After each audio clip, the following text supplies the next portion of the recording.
नमस्कार, hello Hindi channel में आप सभी का स्वागत है। आज हम पवन दूती कविता की व्याख्या कार्य को जो हम पहले शुरू कर चुके हैं, उसी को आगे पढ़ेंगे। तो आइए व्याख्या शुरू करते हैं। जो ही मेरा भवन तज तू अल्प आगे बढ़ेगी। राधा पवन को कहती है कि हे पवन, कि जैसे ही मेरे भवन को छोड़कर, तजना होता है छोड़कर, कि जैसे ही मेरे भवन को छोड़कर तुम थोड़ा सा भी आगे बढ़ोगी, जाओगी, शोभा वाली की सुंदरता से युक्त अमित न जाने कितने ही कुंज पुंजे बाग बगीचों का समूह मिलेगा कि तुम्हें रास्ते में शोभा से युक्त और न जाने कितने ही बाग बगीचों का समूह मिलेगा।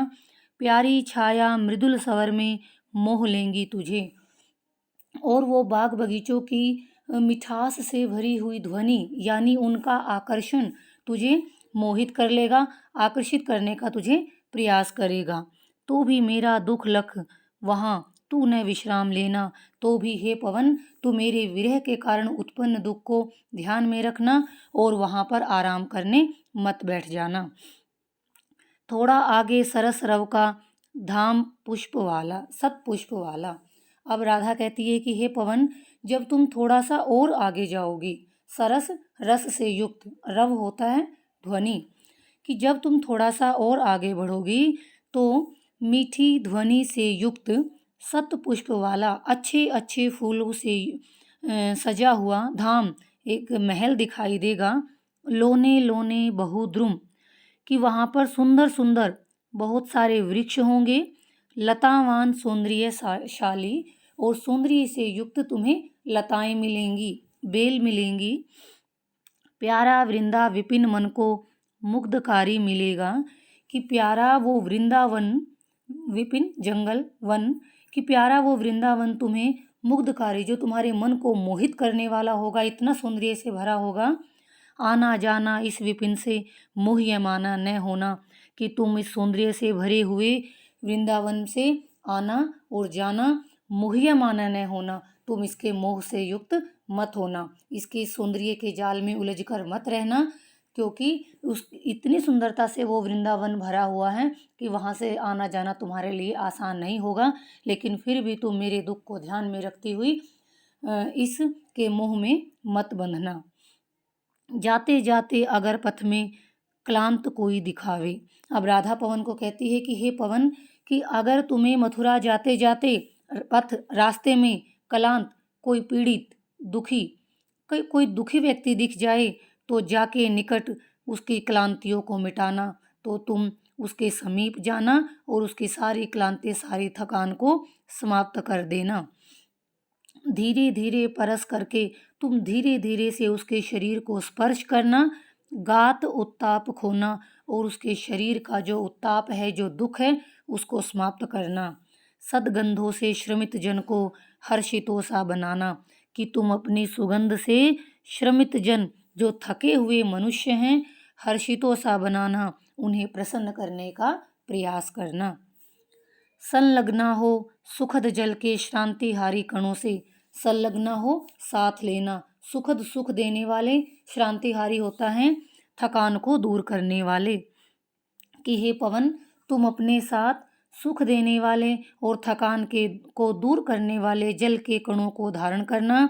लेकर नाना अनेक प्रकार के कुसुमकुल फूलों के समूह की गंध, सुगंध को आमोदकारी, जो खुशी देने वाली है, प्रसन्नता देने वाली है, कि तुम थकान को दूर करने वाले, सुख देने वाले जल के कणों को धारण करना और अनेक प्रकार के फूलों की सुगंध जो प्रसन्नता देने वाली हैं, उसको लेकर आगे बढ़ना। निर्धूली हो गमन करना, हे पवन, तुम धूल से रहित होकर आगे जाना। उद्दत भी न होना, यानी कि तुम तेज गति से, उद्दत होता प्रचंड गति से, तीव्र वेग से आगे मत बढ़ना। आते जाते पथिक जिससे पथ में शांति पावें, कि अगर तुम धीमी गति से आगे बढ़ोगी तो रास्ते में आने जाने वाले जितने भी पथिक हैं, जो यात्री हैं, उनको शांति मिलेगी, वो सुख से जा सकेंगे। इसीलिए तुम अपने प्रचंड वेग को धारण मत करना। लज्जाशील युवती पथ में जो कहीं दृष्टि आवे। अब राधा कहती है कि हे पवन, कि मथुरा जाते समय तुम्हें अपने मार्ग में अगर कोई लज्जा से युक्त युवती दिखाई दे, होने देना विकृत वसना, तो ना सुंदरी को। विकृत होता है अस्त व्यस्त, वसना वस्त्र।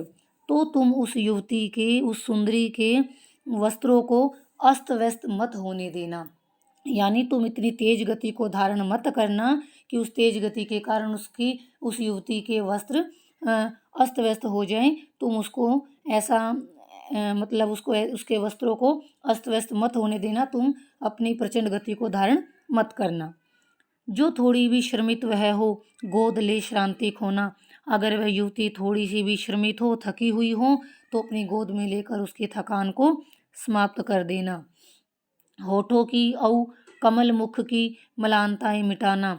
तुम उसके होठ जो सूख चुके हैं और कमल के समान जो सुंदर चेहरे पर मलानताएं जो कष्ट दिखाई दें, तुम उनको मिटा देना, दूर कर देना। जो पुष्पों के मधुर रस को साथ सानंद बैठे, पीते होवे भ्रमर भ्रमरी, सौम्यता तो दिखाना। अब राधा कहती है कि हे पवन, कि फूलों के मिठास से भरे हुए रस को सानंद बैठे, आनंद पूर्वक एक साथ बैठे हुए, पीते हुए, पी रहे हो भ्रमर भ्रमरी। भ्रमर और भ्रमरी कि एक भंवरा और भंवरी अगर फूलों के मिठास से भरे हुए रस को आनंद पूर्वक बैठे हुए पी रहे हों, सौम्यता तो दिखाना, तो उस समय तुम कोमलता का व्यवहार करना। थोड़ा सा भी न कुसुम हिले, कि तुम ऐसी धीमी गति धारण करना कि जिस फूल पर वो बैठे हुए हैं वो फूल थोड़ा सा भी हिलने न पाए, ओ न उद्विग्न होवे, और वो दोनों बेचैन न हो। तुम इस बात का ध्यान रखना। क्रीड़ा होवे नहीं कलुषिता, कि उन दोनों की जो प्रेम क्रीड़ा है वो कलुषिता, दुखदाई नहीं होनी चाहिए, कष्ट नहीं होना चाहिए उनको। केली में न हो बाधा, और जो वो केली जो खेल है उनका, उसमें भी तुम्हारे द्वारा किसी प्रकार की कोई बाधा उत्पन्न नहीं होनी चाहिए। कालिंदी के पुलिन पर हो, जो कहीं भी कढ़े तू। अब राधा पवन को कहती हैं कि यदि तुम कालिंदी यमुना नदी के किनारे पर या यमुना नदी के ऊपर से कहीं भी कढ़े, अगर तुम यमुना नदी के ऊपर से गुजरो, वहाँ से जाओ, छूके नीला सलिल उसका, तो यमुना नदी के नीले स्वच्छ जल को स्पर्श करके आग उत्ताप खोना, उसके उस दुख को, उसकी तपन को शांत कर देना, और खुद भी उस यमुना के जल से शीतलता को प्राप्त कर लेना। जो चाहे तो कुछ समय लो खेलना पंकजों से, कि अगर तुम्हारा मन करे तो कुछ समय वहाँ रुककर पंकजों से, कि उसमें खिले हुए जो पंकज हैं, कमल हैं, तुम उनके साथ खेल लेना। छोटी छोटी सू लहर उठा, तुम अपनी धीमी गति से छोटी छोटी उस पानी में लहरें उठाना, क्रीडितों को नचाना, और उनको धीरे धीरे से उन लहरों को नचाना, नृत्य करवाना। आगे क्या कहती हैं? प्यारे प्यारे तरु किसलों को कभी जो हिलाना। राधा पवन को कहती है कि हे पवन, कि अगर तुम्हें अपने मार्ग में जाते जाते वो प्यारे प्यारे तरु होता है वृक्ष, तरु किसलों को कभी जो हिलाना, कि अगर तुम्हें अपने मार्ग में जाते हुए उन पेड़ों के नए नए किसले होते हैं कोमल पत्ते, उनको हिलाना पड़े, हिलाना डुलाना पड़े, तो तू ऐसी मृदुल बनना, तो तुम इतनी कोमलता से उनको हिलाना, टूटने वे न पावे, कि वो पत्ते न टूटने पाए, उनको टूटने मत देना। राधा कहती है कि हे पवन, कि जब तुम आगे जाओगी तो प्यारे प्यारे जो पेड़ पौधे के नए नए पत्ते हैं, अगर तुम्हें उन्हें हिलाना पड़े तो तुम इतनी कोमलता से उनको हिलाना कि उनको टूटने मत देना। शाखा पत्रों सहित जब तू केली में लग्न होना, कि शाखा टहनियाँ, पत्र पत्ते, कि जब तुम पेड़ की टहनियों और पत्तों के साथ केली में लग्न होना, खेलने लग जाओ, केली खेल, खेलने लग जाओ, जब तुम वृक्ष की टहनियों और पत्तों के साथ क्रीड़ा करने लग जाओ, खेलने लग जाओ, तो थोड़ा भी न दुख पहुँचे पक्षी के शावकों को, तो उस समय ध्यान रखना कि उस वृक्ष पर जो पक्षियों के बच्चे रहते हैं उनको थोड़ा सा भी दुख नहीं होना चाहिए। राधा का यहाँ पर परोपकारी रूप दिखाया गया है कि राधा स्वयं विरह में दुखी हैं, तो वो दूसरों को भी दुख नहीं देना चाहते, इसलिए पवन को जो अपना दूत बनाकर, उसको संदेश वाहक बनाकर कृष्ण के पास भेज रही हैं, तो वो कहती है कि रास्ते में तुम दूसरों के सुख का भी ध्यान रखना। तेरी जैसी मृदु पवन से सर्वथा शांति कामी, कि तुम्हारी जैसी जो मृदु कोमल पवन होती हैं, सर्वथा हमेशा शांति कामी, वो शांति की इच्छा रखने वाली होती है, कि तुम्हारे जैसी कोमल पवन हमेशा दूसरों का भला चाहने वाली होती हैं। कोई रोगी पथिक पथ में जो कहीं भी पड़ा हो, कि अगर कोई रोगी, कोई बीमार व्यक्ति पथ में, रास्ते में, कहीं पर भी तुम्हारे रास्ते में तुम्हें कोई बीमार, थका हुआ कोई रोगी व्यक्ति दिख जाए, कोई पीड़ित व्यक्ति दिख जाए, तो तू मेरे सकल दुख को, कि तो उस समय तुम मेरे सारे दुखों को भूल जाना उनको, धीर होके, और तुम धैर्य धारण करके खोना सारा कलुष उसका, उस थके हुए, उस पीड़ित व्यक्ति का सारा कलुष, उसकी थकान को खोना मतलब समाप्त कर देना, उसको दूर कर देना, शांत सर्वांग होना, और तुम उसे पूरी तरह से शांति प्रदान करना। कोई क्लांता कृषक ललना खेत में जो दिखावे।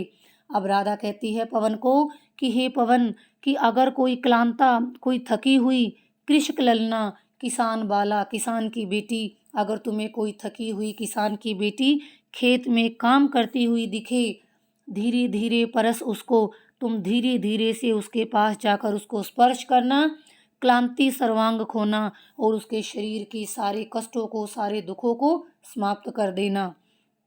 जाता कोई जलद यदि हो व्योम में तो उसे ला, कि अगर तुम्हें व्योम, आकाश में, जलद बादल, कि अगर तुम्हें आकाश में कोई बादल जाता हुआ दिखाई दे तो उसे ला, तुम अपनी हवा, तेज गति से, हवा के वेग से उसको वहाँ ले आना। छाया सीरी ठंडी, छाया सीरी सुखद करना, और तुम उस किसान बाला को ठंडी छाया, शीतलता प्रदान करना। शीश तप्तांगना के जो दुखों के कारण, जो तपती धूप के कारण उसके अंग तपन में दुख महसूस कर रहे हैं, कष्ट सहन कर रहे हैं, तुम उसके तपते हुए शरीर के अंगों को ठंडक प्रदान करना। उद्यानों में सुउपवन, वापिका में, सरों में। अब आगे क्या कहती है राधा? उद्यानों में, कि बाग बगीचों में, सुउपवन, सुंदर सुंदर उपवनों में, वापिका में, बावड़ियों में, सरों में, तालाबों में, फूलों वाले नवल तरु, कि नए नए फूल खिले हुए वृक्षों में, पत्र शोभी, पत्तों से सुशोभित वृक्षों पर, आते जाते रम न जाना, कि तुम जब इनसे गुजरो, कि उद्यानों से, बाग बगीचों से, बावड़ियों से, तालाबों से, फूलों से युक्त वृक्षों से, पत्तों से सुशोभित वृक्षों के बीच में से जब तुम गुजरो, तो तुम आते जाते वहीं पर उनमें मोहित होकर न रह जाना, औ न आसक्त होना, और उनकी सुंदरता पर तुम आसक्त मत होना, उनकी सुंदरता में खो मत जाना।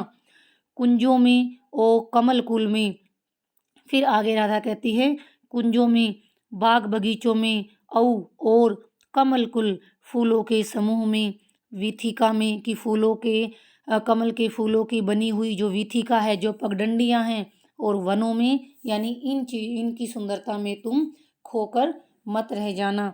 देखिए इस पंक्ति को हम इस तरह भी कर सकते हैं कि वीथिका, कि तुम्हारे रास्ते में आने वाले जो बाग बगीचे हैं, कमल कुल, फूलों के समूह हैं, और वन हैं, उनकी सुंदरता में तुम खो मत जाना। यानी राधा कहना चाहती हैं कि प्रकृति की जो सुंदरता है वो मनुष्य को अपनी ओर खींचती है, लेकिन तुम उसके आकर्षण में बंध मत जाना, उससे आगे बढ़ना, और मैंने जो तुम्हें अपना संदेश दिया है उसे मथुरा जाकर कृष्ण तक पहुंचाना। जाते जाते पहुँच मथुरा धाम में उत्सुका हो, न्यारी शोभा वर नगर की देखना मुग्ध होना। अब राधा कहती है जाते जाते पहुँच मथुरा, कि जब तुम जाते जाते आगे बढ़ोगी, मथुरा पहुँच जाओगी, मथुरा नगर में पहुँच जाओगी, तो उत्सुक होकर न्यारी, अद्भुत शोभा, वर श्रेष्ठ नगर की, मथुरा की, तुम उस अद्भुत मथुरा नगर की शोभा को मुग्ध होकर देखना, उत्सुक होकर देखना, मोहित होकर अच्छी तरह से देखना। राधा कहती है कि हे पवन, कि जब तुम चलते चलते थोड़ा आगे बढ़ोगी तो तुम मथुरा नगरी में पहुंचोगी, और उस मथुरा नगरी की अनूठी अद्भुत शोभा को देख अच्छी तरह से मुग्ध होकर तुम उसको देखना। तू होवेगी चकित लख के मेरू से मंदिरों को, मेरू सुमेरु पर्वत, कि सुमेरु पर्वत के जैसे ऊंचे ऊंचे मंदिरों को जब तुम देखोगी तू होवेगी चकित, तो तुम हैरान रह जाओगी, कि सुमेरु पर्वत जैसे ऊंचे ऊंचे मंदिरों को देखकर तुम हैरान रह जाओगी। आभा वाले कलश जिनके, कि जिनके ऊपर आभा वाले चमकीले चमक से युक्त सुंदर सुंदर कलश सुशोभित हो रहे हैं।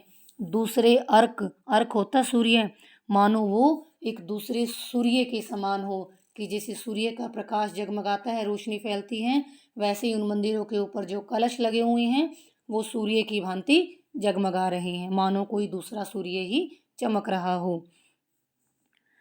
जी चाहे तो शिखर पर जा क्रीड़ना मंदिरों के। अब राधा कहती है कि हे पवन, अगर तुम्हारा मन चाहे तो मंदिरों के शिखर पर जाकर खेलना।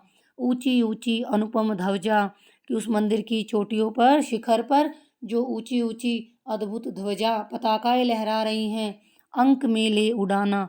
अंक होता है गोद, तुम अपनी गोद में लेकर उन पताकाओं को यहाँ से वहाँ उड़ाना। प्रासादों में अटन करना, कि वहाँ पर जो महल बने हुए हैं प्रासाद, तुम उनमें घूमना, घूमना प्रांगणों में और उनके आंगनों में भी घूमना अगर तुम्हारा मन करे तो। उद्युक्ता हो सकल सुर से सदन को देख जाना। उद्युक्ता हो, कि अगर तुम थोड़ा और प्रयत्न करोगी, सुर से देवताओं के समान जो महल बने हुए हैं, सदन महल देख जाना, तुम उनको भी देख आना। यानी राधा कहना चाहती हैं कि मथुरा के जो महल हैं वो देवताओं के महलों के समान हैं, उनसे किसी प्रकार भी कम नहीं हैं, तो तुम उन महलों की सुंदरता को भी देख आना। कुंजो बागो विपिन यमुना कुल या आल्यों में। राधा कहती है कुंजो, बाग बगीचों से, बागों से, विपिन जंगलों से, यमुना कुल यमुना नदी के किनारे से, आल्यों या घर में से, सदगंधों से अपनी ही सुगंध से सनित सने हुए मुख को लेकर, वास संबंध से आ, यानी निकट के संबंधों को बनाकर। देखिए हम इसकी हिंदी यहाँ से करेंगे। कोई भोरा, कि यदि कोई भवरा वास संबंधों से आ, अपने निकट के संबंध बनाने के पश्चात, सदगंधों से अपनी उस सुगंध से युक्त मुख से, जब मुख को लेकर, जब वो कुंजों से, बाग बगीचों से, जंगलों से, यमुना नदी के किनारे से या अपने घर से, आल्यों या घर से निकल रहा हो, विकल करता जो किसी बाल को, और वह भंवरा किसी बाल, किसी युवती को परेशान कर रहा हो, विकल कर रहा हो, तो सद्भावों सहित उसको ताड़ ना दे भगाना। हे पवन, तुम बड़ी कोमलता के साथ, कोमल व्यवहार से ताड़ ना दे भगाना, उसको डांट कर वहाँ से भगा देना। क्योंकि राधा विरह से दुखी हैं, तो वो नहीं चाहती कि जैसे कोई और भी जो विरह से दुखी हैं तो कोई उसके विरह में विघ्न डालें। इसीलिए राधा ने कहा है कि अगर कोई भंवरा अपने निकट के संबंधों को बनाने के पश्चात सुगंध से भरे हुए मुख को लिए, कि जब वो कुंज, बाग बगीचे, जंगल, यमुना के किनारे या घरों से कोई भंवरा निकले और वो किसी बाला को, किसी युवती को परेशान करता हुआ तुम्हें दिखाई दे, तो तुम सद्भावों से, बड़े ही कोमल व्यवहार के साथ उसको डांट कर, प्रेम से डांट कर वहाँ से भगा देना। तो आज का व्याख्या कार्य यहीं पर समाप्त होता है। अगले व्याख्या हम अगले लेक्चर में पढ़ेंगे। तो इसी के साथ आप सभी का बहुत बहुत धन्यवाद।